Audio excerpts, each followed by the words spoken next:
ರಾಷ್ಟ್ರೀಯ ಕಾಂಗ್ರೆಸ್ ಪಕ್ಷದ ಅಧ್ಯಕ್ಷರಾದ ಮಲ್ಲಿಕಾರ್ಜುನ್ ಖರ್ಗೆ ಸಾಹೇಬ್ರೆ, ಇಲ್ಲಿ ಸೇರ್ತಕ್ಕಂಥ ಎಲ್ಲ ಮುಖಂಡಗಳೇ, ಕಾರ್ಯಕರ್ತರೇ, ಬಂಧುಗಳೇ, ಕಾಂಗ್ರೆಸ್ ಪಕ್ಷದ ಇತಿಹಾಸದಲ್ಲಿ ಬೆಂಗಳೂರಿಗೆ ಬಂದು ಕರ್ನಾಟಕದಲ್ಲಿ ಎಐಸಿಸಿ ಅಧ್ಯಕ್ಷರು ಮೊದಲನೇ ಬಾರಿಗೆ ದೆಹಲಿಯ ಎಐಸಿಸಿ ಕಚೇರಿ ಬಿಟ್ಟು ಇವತ್ತು ಬಂದು ನಮ್ಮ ಕಚೇರಿಯಲ್ಲಿ ಈ ರಾಷ್ಟ್ರಧ್ವಜವನ್ನು ಆರಿಸಿರೋದು ಒಂದು ದೊಡ್ಡ ಇತಿಹಾಸ. ಈ ಅವಕಾಶವನ್ನು ಮಾಡಿಕೊಟ್ಟದಕ್ಕೆ ನಮ್ಮ ರಾಷ್ಟ್ರೀಯ ಅಧ್ಯಕ್ಷರಿಗೆ ನಾನು ಹೃತ್ಪೂರ್ವಕವಾದಂಥ ಅಭಿನಂದನೆಗಳನ್ನು ಅರ್ಪಿಸಲಿಕ್ಕೆ ನಾನು ಬಯಸ್ತಾ ಇದ್ದೀನಿ. ಅಧ್ಯಕ್ಷರು ಭಾಷಣ ಮಾಡಿದ ಮೇಲೆ ನಾವೇನು ಭಾಷಣ ಮಾಡೋಂಗಿಲ್ಲ. ಆದ್ದರಿಂದ ಇವತ್ತು ಈಗಾಗಲೇ ನಮಗೊಂದು ದೊಡ್ಡ ಸಂದೇಶವನ್ನು ಕೊಟ್ಟಿದ್ದಾರೆ. ನಮ್ಮೆಲ್ಲರ ಇತಿಹಾಸ ಕಾಂಗ್ರೆಸ್ ಶಕ್ತಿನೇ ಈ ದೇಶದ ಶಕ್ತಿ, ಕಾಂಗ್ರೆಸ್ ಇತಿಹಾಸನೇ ಈ ದೇಶದ ಇತಿಹಾಸ. ಕಾಂಗ್ರೆಸ್ ಅಧಿಕಾರಕ್ಕೆ ಬಂದಾಗ ಎಲ್ಲ ವರ್ಗದ ಜನರ ಅಧಿಕಾರಕ್ಕೆ ಬಂದಂಗೆ ಸಂವಿಧಾನವನ್ನು ಸ್ವೀಕಾರ ಮಾಡಿದಂಥ ಈ ಪವಿತ್ರವಾದಂಥ ದಿನ, ಈ ಸಂವಿಧಾನವನ್ನು ಉಳಿಸಿದ್ರೆ ಭಾರತವನ್ನು ಉಳಿಸ್ತಂಗೆ. ಇದಕ್ಕೆ ನಾವು ನೀವೆಲ್ಲ ಸೇರಿ ಹೆಜ್ಜೆ ಹಾಕೋಣ.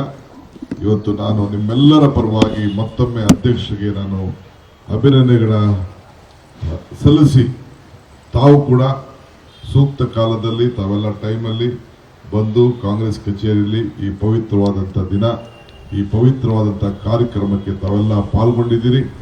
ಮತ್ತು ಮುಖ್ಯಮಂತ್ರಿಗಳು ಕರ್ನಾಟಕ ಸರ್ಕಾರದ ಪರವಾಗಿ ಅಲ್ಲಿ ಗವರ್ನರು ರಾಷ್ಟ್ರ ಧ್ವಜವನ್ನು ಆರಿಸ್ತಾ ಇದ್ದಾರೆ. ಆ ಟೈಮ್ಗೆ ಅವರು ಹೋಗಬೇಕಾಗಿತ್ತು. ಅದಕ್ಕೆ ಅವರು ಕೂಡ ಬಂದು ಈ ಕಾರ್ಯಕ್ರಮಕ್ಕೆ ಪಾಲ್ಗೊಂಡು ಹೊರಟಿದ್ದಾರೆ. ತಾವು ಎಲ್ಲ ಬಂದಿದ್ದೀರಿ. ಮುಂದಿನ ದಿನದಲ್ಲಿ ಖರ್ಗೆ ಸಾಹೇಬ್ರು ಹೇಳ್ದಂಗೆ ನಮ್ಮ ಹೆಜ್ಜೆ, ನಮ್ಮ ನಡೆ ಈ ದೇಶಕ್ಕೆ ಸಂವಿಧಾನವನ್ನು ಉಳಿಸಲಿಕ್ಕೆ, ಈ ಭಾರತದ ಒಗ್ಗಟ್ಟಿಗೋಸ್ಕರ ಏನು ನಮ್ಮ ನಾಯಕರು ಇಲ್ಲಿಂದ ಕೂಡ ಹೋರಾಟವನ್ನು ಮಹಾತ್ಮ ಗಾಂಧೀಜಿಯಿಂದ ಹಿಡಿದು ರಾಹುಲ್ ಗಾಂಧಿ ಅವರಿಗೂ, ಸೋನಿಯಾ ಗಾಂಧಿ ಅವರಿಗೂ, ಖರ್ಗೆ ಸಾಹೇಬ್ರಿಗೂ ಎಲ್ಲ ಕೂಡ ಹೋರಾಟ ಮಾಡ್ತಾ ಇದ್ದಾರೆ. ಆ ಹೆಜ್ಜೆ ಮೇಲೆ ನಾವೆಲ್ಲ ತ್ಯಾಗಕ್ಕೆ ಸಿದ್ಧರಾಗಿ ಹೋರಾಟವನ್ನು ಮಾಡಿ ಈ ಭಾರತವನ್ನು ರಕ್ಷಣೆ ಮಾಡಲಿಕ್ಕೆ, ಕಾಂಗ್ರೆಸ್ ಪಕ್ಷವನ್ನು ಅಧಿಕಾರಕ್ಕೆ ತರುವಂಥ ಕೆಲಸ ತಾವೆಲ್ಲ ಮಾಡಬೇಕು ಅಂತೇಳಿ ತಮ್ಮಲ್ಲಿ ಪ್ರಾರ್ಥಿಸಿ ತಮಗೆಲ್ಲ ವಂದಿಸಿ ನನ್ನ ವಂದಾರ್ಪಣೆಯನ್ನು ಮುಗಿಸ್ತೇನೆ. ವಿಶೇಷವಾಗಿ ನಮ್ಮ ಸೇವಾದಳದ ಕಾರ್ಯಕರ್ತರು ಬಹಳ ಶಿಸ್ತಿನಿಂದ ಬಂದು ಪ್ರತಿ ಸಂದರ್ಭದಲ್ಲೂ ಕೂಡ ನಮ್ಮ ಕಾಂಗ್ರೆಸ್ ಕಾರ್ಯಕ್ರಮಗಳಿಗೆ ಈ ದೇಶದ ಒಂದು ದೊಡ್ಡ ಸ್ವಾಭಿಮಾನಕ್ಕೆ ಒಂದು ರಕ್ಷಣೆಯನ್ನು ಮಾಡಿಕೊಂಡು ತ್ಯಾಗವನ್ನು ಮಾಡಿ ಸೇವೆಯನ್ನು ಮಾಡ್ತಾ ಇರೋದಕ್ಕೆ ಅವರೆಲ್ಲರಿಗೆ ಮತ್ತೊಮ್ಮೆ ನಾನು ಶುಭವನ್ನು ಹಾರೈಸ್ತಾ ಇದ್ದೇನೆ.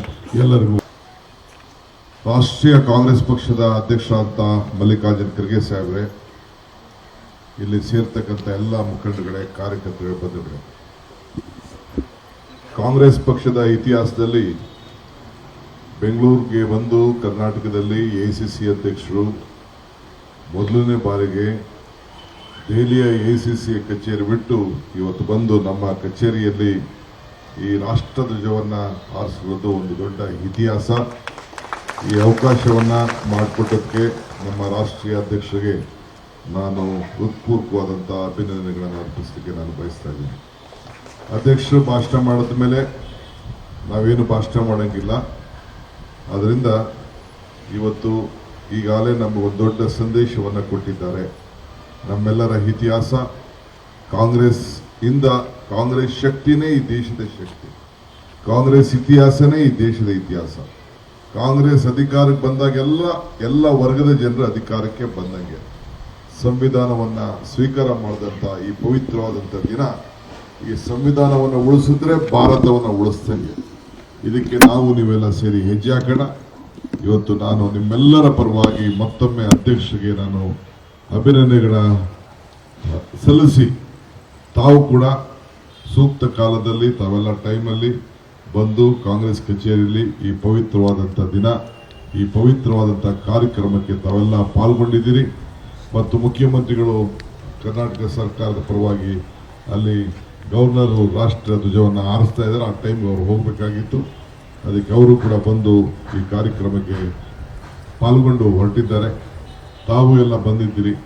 ಮುಂದಿನ ದಿನದಲ್ಲಿ ಖರ್ಗೆ ಸಾಹೇಬ್ರು ಹೇಳ್ದಂಗೆ ನಮ್ಮ ಹೆಜ್ಜೆ, ನಮ್ಮ ನಡೆ ಈ ದೇಶಕ್ಕೆ ಸಂವಿಧಾನವನ್ನು ಉಳಿಸಲಿಕ್ಕೆ, ಈ ಭಾರತದ ಒಗ್ಗಟ್ಟಿಗೋಸ್ಕರ ಏನು ನಮ್ಮ ನಾಯಕರು ಇಲ್ಲಿಂದ ಕೂಡ ಹೋರಾಟವನ್ನು ಮಹಾತ್ಮ ಗಾಂಧೀಜಿಯಿಂದ ಹಿಡಿದು ರಾಹುಲ್ ಗಾಂಧಿ ಅವರಿಗೂ, ಸೋನಿಯಾ ಗಾಂಧಿ ಅವರಿಗೂ, ಖರ್ಗೆ ಸಾಹೇಬ್ರಿಗೂ ಎಲ್ಲ ಕೂಡ ಹೋರಾಟ ಮಾಡ್ತಾ ಇದ್ದಾರೆ. ಆ ಹೆಜ್ಜೆ ಮೇಲೆ ನಾವೆಲ್ಲ ತ್ಯಾಗಕ್ಕೆ ಸಿದ್ಧರಾಗಿ ಹೋರಾಟವನ್ನು ಮಾಡಿ ಈ ಭಾರತವನ್ನು ರಕ್ಷಣೆ ಮಾಡಲಿಕ್ಕೆ ಕಾಂಗ್ರೆಸ್ ಪಕ್ಷವನ್ನು ಅಧಿಕಾರಕ್ಕೆ ತರುವಂತ ಕೆಲಸ ತಾವೆಲ್ಲ ಮಾಡಬೇಕು ಅಂತೇಳಿ ತಮ್ಮಲ್ಲಿ ಪ್ರಾರ್ಥಿಸಿ ತಮಗೆಲ್ಲ ವಂದಿಸಿ ನನ್ನ ವಂದಾರ್ಪಣೆಯನ್ನು ಮುಗಿಸ್ತೇನೆ. ವಿಶೇಷವಾಗಿ ನಮ್ಮ ಸೇವಾದಳದ ಕಾರ್ಯಕರ್ತರು ಬಹಳ ಶಿಸ್ತಿನಿಂದ ಬಂದು ಪ್ರತಿ ಸಂದರ್ಭದಲ್ಲೂ ಕೂಡ ನಮ್ಮ ಕಾಂಗ್ರೆಸ್ ಕಾರ್ಯಕ್ರಮಗಳಿಗೆ ಈ ದೇಶದ ಒಂದು ದೊಡ್ಡ ಸ್ವಾಭಿಮಾನಕ್ಕೆ ಒಂದು ರಕ್ಷಣೆಯನ್ನು ಮಾಡಿಕೊಂಡು ತ್ಯಾಗವನ್ನು ಮಾಡಿ ಸೇವೆಯನ್ನು ಮಾಡ್ತಾ ಇರೋದಕ್ಕೆ ಅವರೆಲ್ಲರಿಗೆ ಮತ್ತೊಮ್ಮೆ ನಾನು ಶುಭವನ್ನು ಹಾರೈಸ್ತಾ ಇದ್ದೇನೆ. ಎಲ್ಲರಿಗೂ ಅನುಕ್ಷಣದ ಸುದ್ದಿಗಳಿಗಾಗಿ ವಿಸ್ತಾರ ನ್ಯೂಸ್ ಯೂಟ್ಯೂಬ್ ಚಾನೆಲ್ ಸಬ್ಸ್ಕ್ರೈಬ್ ಮಾಡಿ. ಹೊಸ ಸುದ್ದಿಗಳ ನೋಟಿಫಿಕೇಶನ್ಗಾಗಿ ಬೆಲ್ ಐಕಾನ್ ಕ್ಲಿಕ್ ಮಾಡಿ. ಲೇಟೆಸ್ಟ್ ಅಪ್ಡೇಟ್ಸ್ಗಾಗಿ www.vistaranews.com ವೆಬ್ಸೈಟ್ಗೆ ವಿಸಿಟ್ ಮಾಡಿ. ಅಂಗೈಯಲ್ಲೇ ಜಗತ್ತಿನ ಸುದ್ದಿ ತಿಳಿಯಲು ವಿಸ್ತಾರ ನ್ಯೂಸ್ ಕನ್ನಡ ಆಪ್ ಡೌನ್ಲೋಡ್ ಮಾಡಿ.